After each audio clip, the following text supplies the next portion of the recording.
বন্ধু, আমরা জীবনে সফল হব না ব্যর্থ হব সেটা আমাদের অভ্যাসের উপর নির্ভর করে।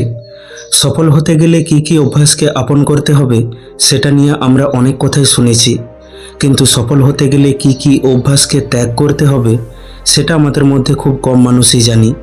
তাই আজ আমরা এই ভিডিওতে সেটা নিয়ে আলোচনা করব যে জীবনে সফল হতে গেলে আমাদের কি কি অভ্যাসকে ত্যাগ করতে হবে। তাই ভিডিওটি খুবই গুরুত্বপূর্ণ হতে চলেছে, অবশ্যই ভিডিওটি শেষ পর্যন্ত দেখুন। চলুন শুরু করি একটি বৌদ্ধ কাহিনীর মাধ্যমে। একবার এক শিষ্য তার গুরুকে জিজ্ঞাসা করে, হে গুরুদেব, আমাদের সবারই দুটো হাত, দুটো পা, দুটো চোখ, একটা মাথা আছে। আমাদের সবার কাছেই দিনের 24 ঘন্টা সময় থাকে, কিন্তু তবুও কিছু মানুষ সফলতার শিখরকে ছুঁয়ে ফেলে, যেখানে বেশিরভাগ লোক সারা জীবন ব্যর্থ আর গরিব হয়েই রয়ে যায়। এমনটা কেন হয় গুরুদেব? গুরুদেব তখন মৃদু হেসে বলেন, ব্যর্থ আর গরিব মানুষ সারা জীবন যেই সমস্ত অভ্যাসগুলোকে আঁকড়ে ধরে থাকে, সেই অভ্যাসগুলোকে একজন সফল আর ধনী ব্যক্তি জীবনের শুরুতেই ত্যাগ করে দেয়। শিষ্যটি আবারও জিজ্ঞাসা করল, হে গুরুদেব, সেই অভ্যাসগুলি কি কি যেগুলি সফল আর ধনী ব্যক্তিরা প্রথমেই ত্যাগ করে দেয়? তারপর গুরুদেব একটু গম্ভীর হয়ে বলেন, আজ আমি তোমাকে 9টি এমন অভ্যাস সম্বন্ধে বলবো যেগুলি সফল আর ধনী মানুষেরা জীবনের প্রথমেই ত্যাগ করে দেয়। যদি এর মধ্যে কোনো অভ্যাস তোমার মধ্যে থাকে, তাহলে তুমিও সেটাকে যত তাড়াতাড়ি সম্ভব ত্যাগ করে দাও। তারপর গুরুদেব বলতে শুরু করলেন, প্রথম অভ্যাস, কথার মাঝখানে কথা বলা বন্ধ করো। এই অভ্যাসটি বেশিরভাগ সফল মানুষের মধ্যে দেখা যায়। তারা সামনের মানুষটিকে নিজের কথা শেষ করার সুযোগ দেয়। তারা কথার মাঝখানে কথা বলে না, বরং তারা সামনের মানুষটির কথাকে মনোযোগ সহকারে শুনে। আর শুধু শুনে না, তারা তার কথাকে বোঝারও চেষ্টা করে। তারা জোর করে নিজের মুখকে বন্ধ করে তার কথা শুনে না, বরং তারা সামনের জনের মানসিকতা আর ভাবনাকে বোঝার জন্য শুনে। তাছাড়া কেউ জোরপূর্বক নিজের মুখকে বেশিক্ষণ বন্ধ রাখতে পারবে না, তার দম বন্ধ হয়ে আসবে। তাই সে কিছুক্ষণ পর পর কথার মাঝে কথা বলতে থাকবে। সেই জন্য সফল মানুষেরা সামনের জনের কথাকে মনোযোগ সহকারে শুনতে থাকে আর এটাকে নিজের অভ্যাস বানিয়ে ফেলে। কিন্তু সেখানে বেশিরভাগ ব্যর্থ মানুষ অন্যের কথাকে মনোযোগ সহকারে শুনে না, আর যদি শুনে তাহলেও কেবল সামনের জনের কথার জবাব দেওয়ার জন্য শুনে। মানুষের কথাকে মন দিয়ে না শুনলে আর কথার মাঝে কথা বললে আমাদের দুটো ক্ষতি হবে। প্রথম, যখন সামনের জন কোনো গুরুত্বপূর্ণ কথা বলে, সেই সময় তার মাঝখানে কথা বললে সে সেই কথা ভুলে যেতে পারে। তাছাড়া সে এটা তার অপমান মনে করে সেই কথা হয়তো আর বলতেই চাইবে না, যার ফলে আমরা সেই গুরুত্বপূর্ণ কথা আর জানতেই পারবো না। দ্বিতীয় অভ্যাস, কথায় কথায় অপরকে দোষ দেওয়া। সফল আর ধনী মানুষেরা নিজের ভুল আর ব্যর্থতার জন্য অন্য কাউকে দোষ দেয় না। আমিও সফল হতে পারতাম, কিন্তু আমার কপালটাই খারাপ। আজ আমিও এগিয়ে যেতাম, কিন্তু আমার মা বাবা ভালো করে পড়াশোনা করায়নি। আমিও কিছু আশ্চর্যজনক করে নিতাম, কিন্তু আমার পরিবার আমার সাথ দেয়নি। এই যে আমরা অন্যকে কথায় কথায় দোষ দিয়ে থাকি, এতে আমরা ক্ষণিকের জন্য আনন্দ পেলেও শেষ পর্যন্ত কিন্তু এটা আমাদের ব্যর্থ করে তোলে। বেশিরভাগ মানুষ নিজের অলসতা, ভয় আর অকর্মণ্যতাকে লুকানোর জন্য অন্যের ওপর দোষ চাপালেও এরা ভিতরে ভিতরে ঠিক জানে যে সত্যিটা কি। কিন্তু সফল আর ধনী ব্যক্তিরা নিজের ভুল আর ব্যর্থতার দায়িত্ব নিজেরাই নেয় আর সেগুলোর থেকে শিখে জীবনে এগিয়ে যায়। তৃতীয় অভ্যাস, নিজের সম্বন্ধে নেগেটিভ কথা বলা। সফল আর ধনী মানুষেরা কোনোদিন নিজের সম্পর্কে নেতিবাচক বা নেগেটিভ কথা বলে না, এমনকি তারা নিজের সাথেও কখনো নেগেটিভ কথাবার্তা বলে না। অন্যরা যে যতই বলুক, কিন্তু একজন সফল আর বুদ্ধিমান মানুষ কখনো নিজের সম্বন্ধে না নেগেটিভ কথা বলে আর না ভাবে। যদি না করতে পারি তাহলে, যদি ব্যর্থ হয়ে যায় তাহলে, আমি তো সবসময় ভুল করে ফেলি, আমি এর যোগ্য নই, আমার দ্বারা হবে না, আমার কপালটাই খারাপ। এরকম নেগেটিভ কথা কোনো মানুষ যদি নিজের সম্বন্ধে বলতে থাকে, তাহলে সে এমন মানসিক জালে জড়িয়ে পড়ে যেখান থেকে সে আর বেরোতে পারে না। তাই যখনই তোমার ভিতরে এই ধরনের নেগেটিভ ভাবনা আসবে, তখন নিজেকে সেগুলোর থেকে বাঁচানোর জন্য কিছু না কিছু পজিটিভ অ্যাক্টিভিটি করতে শুরু করে দাও। যেমন বই পড়া, ব্যায়াম করা, নিজের শ্বাস প্রশ্বাসের উপর মনোযোগ দেওয়া, কোনো ভালো মানুষের সাথে কথা বলা ইত্যাদি। যাই করো, কিন্তু নিজের সম্বন্ধে নেগেটিভ কথা বলা বন্ধ করো। একজন সফল আর বুদ্ধিমান মানুষ কখনো নিজের সম্বন্ধে এরকম কথা বলে না, কারণ তারা জানে মানুষ নিজের সম্বন্ধে যেরকম ভাবে আর বলে সে সেরকমই হয়ে ওঠে। চতুর্থ অভ্যাস, জীবনে কোনো নির্দিষ্ট লক্ষ্য না থাকা। সফল আর ধনী ব্যক্তিদের একটি নির্দিষ্ট লক্ষ্য থাকে। যদি তোমার কাছে কোনো লক্ষ্যই না থাকে তাহলে তুমি কিভাবে এগিয়ে যাবে? যদি কেউ এটাই না জানে যে তাকে কোথায় যেতে হবে আর সেখানে যাবার জন্য কি কি করতে হবে, কি কি ত্যাগ করতে হবে, তাহলে সে নিজের ক্ষমতা আর নিজের মধ্যে লুকিয়ে থাকা বিশাল সম্ভাবনাকে কি করে চিনতে পারবে? যে মানুষের কাছে সকালে বিছানা ছেড়ে ওঠার কোনো নির্দিষ্ট কারণ নেই, সেই মানুষের সারা দিনটা ফালতু কাজই পেরিয়ে যায়।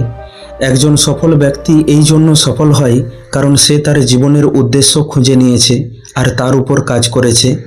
বেশিরভাগ মানুষ এই জন্য ব্যর্থ হয়ে ওঠে কারণ তারা তাদের জীবনের উদ্দেশ্যই খুঁজে উঠতে পারেনি, যেটা সফল হওয়ার প্রথম সিঁড়ি। তারপর গুরুদেব বলেন, পঞ্চম অভ্যাস হলো অপরকে অসম্মান করা। যে নিজের পরিশ্রমের দ্বারা এই দুনিয়ায় সফল আর ধনী হয়েছে সে অপরকে অবশ্যই সম্মান দেবে। একজন সফল মানুষ কখনো অপরের নিন্দা করে না, অপরকে অসম্মান করে না, যতক্ষণ না কেউ তাকে এরকম করার জন্য বাধ্য না করে।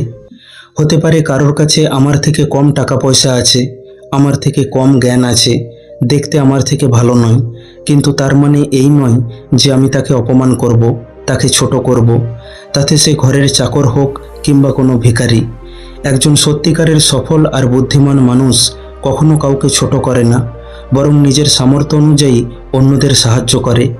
কিন্তু বেশিরভাগ মানুষ একটুখানি সফলতা পেতে না পেতেই তারা তার থেকে নিচের মানুষদের অপমান করতে শুরু করে দেয়। সেই জন্য তারা কোনোদিন বড় সফলতা অর্জন করতে পারে না। কিন্তু যারা নিজের পরিশ্রমের দ্বারা সফল হয়, জীবনে উপরে ওঠে, তারা কখনো কাউকে ছোট করে না। ষষ্ঠ অভ্যাস, নিজের কাজকে নিয়ে গড়িমসি করা। আজকের কাজকে কালকের জন্য পিছিয়ে দেওয়া।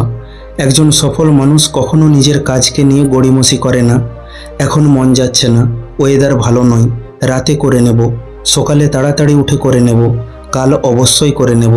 সফল মানুষ এইসব অজুহাত থেকে নিজেকে দূরে রাখে। তারা তাদের কাজকে নিয়ে অজুহাত দেয় না, বরং তারা পরিশ্রমী হয়। তারা আজকের কাজকে আজকেই শেষ করে। তারা নিজের ভেতরে এই ভাবনাটাকে বসিয়ে নেয় যে কাজটা যখন আমাকেই করতে হবে, তখন ফালতু কালকের জন্য মানসিক বোঝা বাড়িয়ে কী লাভ? তার চেয়ে বরং আজকের কাজকে আজকেই শেষ করা ভালো। কিন্তু যারা ব্যর্থ মানুষ হয় তারা প্রায়ই নিজের কাজকে নিয়ে গড়িমসি করতে থাকে, কুঁড়েমি করতে থাকে। একটা কথা মনে রাখবে, কাজকে পিছিয়ে দিলে সাময়িকভাবে একটু খুশি পাওয়া গেলেও পরে পরে যখন কাজের চাপ বাড়তে থাকে তখন মানুষ চিন্তিত আর উদাস হয়ে পড়ে। তাই জীবনে সফল হতে গেলে আজকের কাজকে কালকের জন্য ফেলে রাখা বন্ধ করো। তারপর দেখবে এই একটি অভ্যাসই তোমাকে জীবনে অনেক দূর এগিয়ে নিয়ে যাবে। সপ্তম অভ্যাস, নিজের দায়িত্ব এড়িয়ে যাওয়া। সফল মানুষেরা কখনো নিজের দায়িত্ব এড়িয়ে যায় না। তারা কোনো রকমের অজুহাত দেয় না, বরং তারা নিজের দায়িত্বকে খুশি মনে গ্রহণ করে আর সেখান থেকে শিখে জীবনে আরও এগিয়ে যায়। কথাই বলে না, জ্ঞান বয়স থেকে নয়, দায়িত্ব নেয়ার থেকে আসে। আর এই কথাটা একজন সফল মানুষ খুব ভালো করে জানে যে জীবনে সে দুটোর মধ্যে যে কোনো একটা পাবে, হয় সফলতা আর না হয় অজুহাত। পছন্দটা তাকেই করতে হবে। যে জীবনে সত্যি সত্যি সফল হতে চায় সে দায়িত্বকেই বেছে নেবে। কিন্তু যারা ব্যর্থ মানুষ তারা নিজের দায়িত্বর থেকে পালানোর জন্য নানা রকমের অজুহাত খুঁজতে থাকে, অন্যের ওপর অভিযোগ করতে থাকে, আর তার এই মানসিকতা একদিন তাকে সত্যিই এরকম বানিয়ে তোলে, যার ফলে সে সারা জীবন ব্যর্থ হয়েই রয়ে যায়।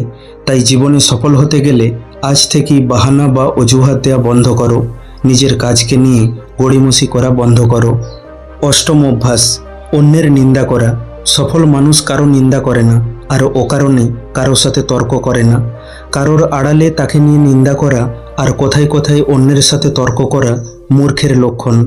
আর এই অভ্যাসটি জীবনে মানুষকে এগিয়ে যেতে দেয় না, কারণ এরকম করে মানুষ বিনা কারণে অনেক শত্রু বানিয়ে ফেলে, যারা তার সফলতার রাস্তায় বাধা উৎপন্ন করে।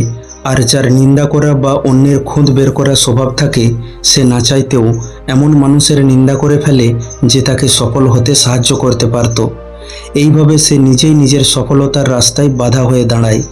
অন্যদিকে সফল মানুষেরা এটা জানে যে বিনা কারণে কারোর নিন্দা করা বা কারোর সাথে তর্ক করা মানে নিজের এনার্জি নষ্ট করা, যে এনার্জিকে সে অন্য কোনো মূল্যবান কাজে লাগাতে পারত। এই জন্য অনেক সময় সফল আর বুদ্ধিমান ব্যক্তি সঠিক তথ্য বা জ্ঞান থাকা সত্ত্বেও চুপ করে থাকে, কারণ বিনা কারণে তারা কোনো তর্কে জড়িয়ে নিজের মানসিক শান্তিকে নষ্ট করতে চায় না। তাই নিজের সমস্ত এনার্জিকে একত্রিত করে নিজের সফলতার পেছনে দেওয়ার জন্য আজ থেকেই মানুষের নিন্দা করা আর তাদের সাথে অহেতুক তর্ক করা বন্ধ করো। নবম অভ্যাস, নেশা করা। সফল মানুষেরা নেশা থেকে দূরে থাকে। আসলে এই নেশা মানুষকে কি দেয়? নেশা মানুষকে সাময়িকভাবে চিন্তা আর দুঃখ থেকে দূরে নিয়ে গিয়ে একটু শান্তি অনুভব করায়, কিন্তু যারা ভবিষ্যতের উন্নতির জন্য নিজেকে সমর্পণ করে দেয়, নিজের লক্ষ্যের পিছনে একাগ্রতার সাথে লেগে থাকে, তাদের বাইরের নেশার প্রয়োজন পড়ে না। তারা তাদের কাজকেই নেশা বানিয়ে ফেলে, কাজের মধ্যেই তারা শান্তি খুঁজে পায়। নেশা তো তাদের লাগে যারা নিজের কাজকে খুশির সাথে করে না, কাজকে নিয়ে গড়িমসি করে আর মানসিক অশান্তির শিকার হয়ে পড়ে। তাই তারা নেশার থেকে শান্তি খোঁজার চেষ্টা করে। এই বলে গুরুদেব চুপ করে গেলেন আর শিষ্যর চোখের দিকে তাকিয়ে রইলেন। শিষ্য বুঝতে পারল গুরুদেব তার কথা শেষ করে দিয়েছেন, তাই সে এই জ্ঞানের জন্য গুরুকে ধন্যবাদ জানিয়ে সেখান থেকে চলে গেল। বন্ধু, আশা করি ভিডিওটি থেকে আপনি কিছু শিখতে পারলেন। ভিডিওটি কেমন লাগলো অবশ্যই কমেন্ট করে জানান। ভালো লাগলে লাইক করে দিন আর আপনজনের সাথে শেয়ার করে নিন। প্রতিনিয়ত এই রকম শিক্ষামূলক কাহিনী পেতে এখনই আমাদের চ্যানেলটিকে সাবস্ক্রাইব করে পাশে থাকা বেল আইকনটিকে দাবিয়ে দিন। খুব তাড়াতাড়ি ফিরে আসব অন্য একটি শিক্ষামূলক ভিডিও নিয়ে। ভালো থাকবেন। ধন্যবাদ।